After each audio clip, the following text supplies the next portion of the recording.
সকলকে হাতে হাত কাঁধে কাঁধ সমস্ত কিছু একত্রিত করে আমাদেরকে এগোতে হবে।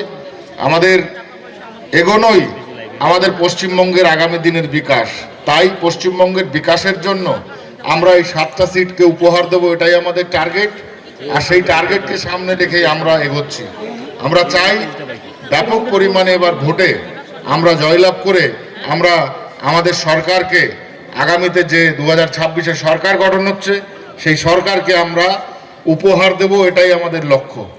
আমরা জানি বর্তমানে বাংলায় যে অবস্থা, সেই অবস্থার যদি পরিবর্তন না হয় তাহলে পশ্চিমবঙ্গ এমন একটা সময় আসতে চলেছে যেখানে আমাদের যতগুলো স্টেট আছে সর্বনিম্ন স্টেটে পরিণত হবে। এবং গত 50 বছর ধরে যেভাবে পশ্চিমবঙ্গে অরাজকতা চলছে, চাই সে কংগ্রেস হোক, চাই সে সিপিএম হোক, চাই সে তৃণমূল হোক, এদের মাধ্যমে সরকার চলছে না। ভারতীয় জনতা পার্টি একমাত্র বিকল্প।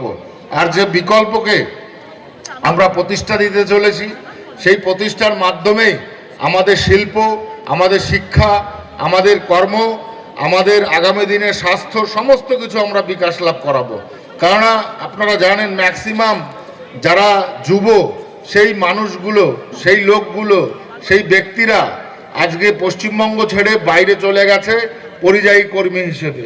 তো তাহলে আমাদের কর্তব্যটা কি? পশ্চিমবঙ্গে যদি আজকে শিল্প, শিক্ষা, স্বাস্থ্য যদি ব্যবস্থা ভালো না থাকে, তাহলে এই মাটিতে কি হচ্ছে, কি করছে বর্তমানে এই সরকার? সুব্রত ঠাকুর মহাশয় গাইঘাটার বিধায়ক, আপনারা জোরে জোরে একটা উলুধ্বনি হরি বল।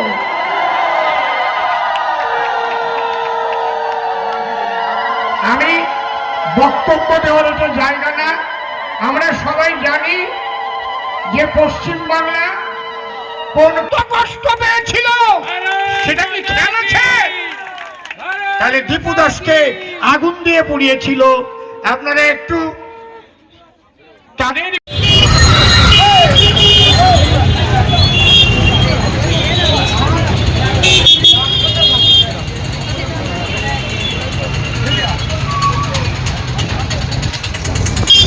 সুব্রত ঠাকুর মহাশয় গাইঘাটার বিধায়ক, আপনারা জোরে জোরে একটা উলুধ্বনি হরি বল।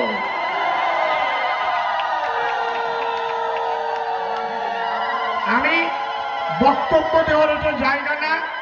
আমরা সবাই জানি যে পশ্চিমবাংলা কোন কষ্ট পেয়েছিল, সেটা কি খেয়াল আছে? তাহলে দীপু দাসকে আগুন দিয়ে পুড়িয়েছিল। আপনারা একটু তাদের